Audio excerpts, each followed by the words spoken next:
You're sitting in your car in a Walmart parking lot at 9:58 p.m., refreshing your bank app like it might change if you stare at it hard enough. You just spent $142 on groceries. Nothing fancy. Chicken, eggs, milk, toilet paper. Stuff that shouldn't feel like a financial crisis. Your coworker Jason just posted a story from a rooftop bar in Chicago. Neon lights, craft cocktail. Caption says, midweek reset. Same salary, same job, same city, same rent. So why does his life look like a highlight reel while yours feels like a survival game? Is he secretly rich? Did he inherit money? Is he buried in debt behind filters? The truth is uncomfortable. He made one boring decision 8 years ago, spent about 15 minutes setting it up, then forgot about it. That decision is now worth $74,000. In 30 years, it will be worth over $1.4 million, and it costs less than what most people spend on food delivery in a month. If this already feels a little too real, subscribe. This channel is for people who want financial peace, not financial stress. Let me introduce you to two people. Evan is 31. He makes $68,000 a year. He drives a 2014 Toyota Camry. He has $41,000 invested. Chris is also 31. He also makes $68,000 a year. He drives a 2022 SUV. He has $3,100 invested. Same income, same city, same rent, same job title. Both think they're doing fine. Now let's fast forward. At 35, Evan has $139,000 invested. Chris has $26,000. At 45, Evan has $487,000. Chris has $92,000. At 55, Evan has $1.32 million. Chris has $218,000. At 65, Evan retires with $3.6 million. Chris is calculating how many more years he has to work. Same starting line, completely different finish. So what did Evan do differently? He invested $400 a month starting at age 23. That's it. No crypto, no side hustles, no lucky breaks. Just $400 a month automatically invested, then ignored. Chris spent that same $400 on car payments, eating out, and upgrades he deserved. That's the entire difference between financial freedom and financial stress.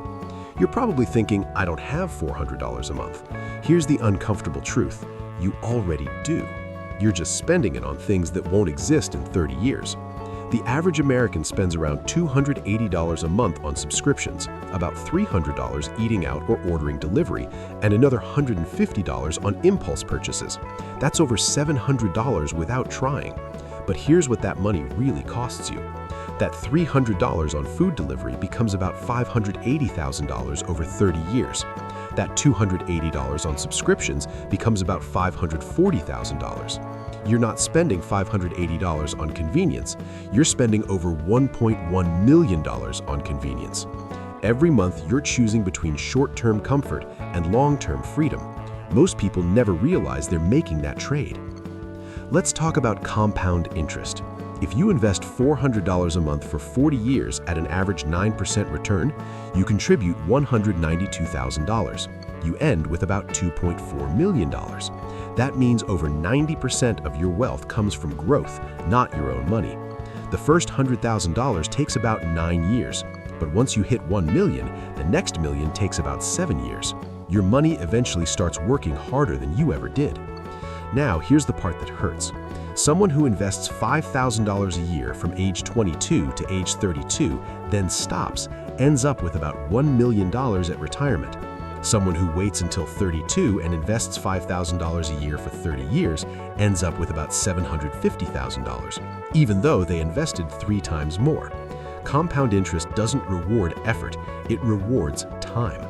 If this is making sense so far, comment the word future. This helps this video reach more people. Now let's talk about the fear that keeps people stuck. What if the market crashes?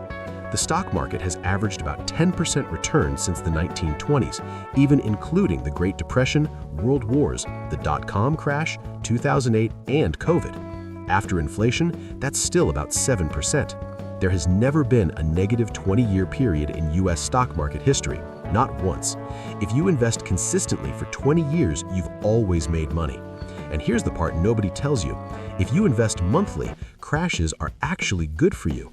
When the market drops, your money buys more shares. You're buying assets on sale. Data shows missing just the 10 best days in the market cuts your returns in half. And most of those best days happen right after the worst crashes.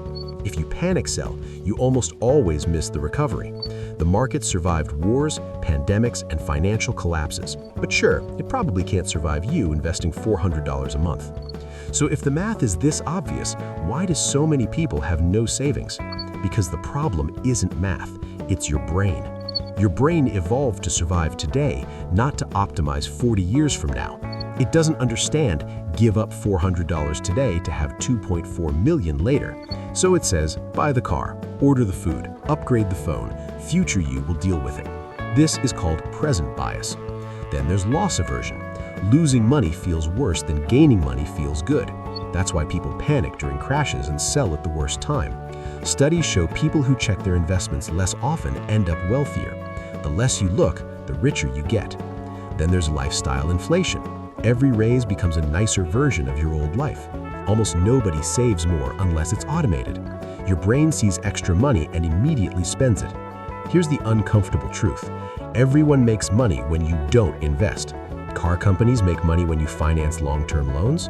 Banks make money when you carry balances. Advertisers make money when you spend instead of save. The financial industry makes money when you trade frequently. They make nothing when you buy one index fund and ignore it for decades. They'll never tell you the solution is boring, because boring doesn't make them money. Let me tell you about a janitor who died a millionaire. His name was Ronald Read. He never made more than $20,000 a year. He drove a rusted car, wore old clothes, lived simply. When he died, he left over $8 million to charities.